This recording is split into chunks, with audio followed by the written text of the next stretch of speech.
EPF గరిష్ట వేతన పరిమితిని పెంచడం కోసమైతే కేంద్ర ప్రభుత్వం అయితే కసరత్తులు చేస్తుంది. దీనిలో భాగంగా ప్రస్తుతం ఉన్నటువంటి ఏదైతే గరిష్ట వేతన పరిమితి 15,000 ఉందో, దీన్ని 25,000కు చేసే ఆలోచనలో అయితే కేంద్ర ప్రభుత్వం ఉంది. అయితే పెరిగినటువంటి ఖర్చుల కారణంగా దీన్ని పెంచాలని జెప్పేసి గరిష్ట వేతన పరిమితి పెంచాలని లిమిట్ పెంచాలని జెప్పేసి ఈ కార్మిక సంఘాలు చాలా రోజులుగా అయితే ప్రతిపాదనలు చేస్తున్నాయి. ఈ ప్రతిపాదనలను ఈ కార్మిక శాఖ అయితే డిస్కషన్‌లోకి తీసుకున్న తర్వాత పెంచాలనేటువంటి ఆలోచనకొచ్చింది. అయితే దీనిలో భాగంగా కనీస పెన్షన్ పెంపు కూడా అమల్లోకి తీసుకురానుంది EPF.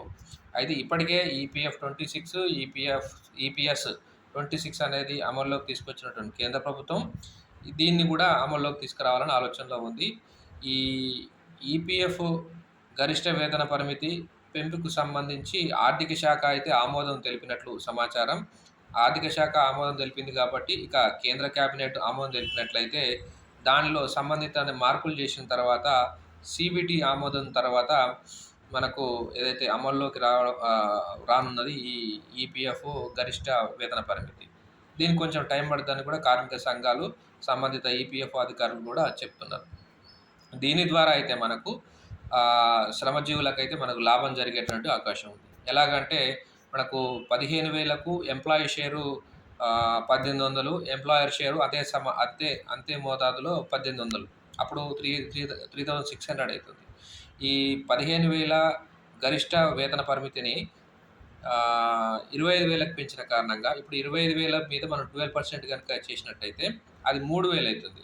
So 3,000 employee share, 3,000 employer share కారణంగా 6,000 అవుతుంది. దాని ద్వారా వాళ్ళకొచ్చేటువంటి పెన్షన్ కూడా పెరుగుతుంది. ఈ పెన్షన్ అనేది 8.3% ఈ మొత్తంలో అంటే 24%లో 8.3% పెన్షన్ కింద వస్తది. అయితే ఎవరైతే రిటైర్ అయితారో ఈ ఈ అమలు చేసిన తర్వాత, గరిష్ట వేతన పరిమితి అమలు చేసిన తర్వాత ఎవరైతే రిటైర్ అయితారో వాళ్లకు ఇది అమలు చేసిన నాటి నుండి రిటైర్ అయ్యే నాటికి 25,000 గరిష్ట వయో పరిమితి పైన లెక్కిస్తారు.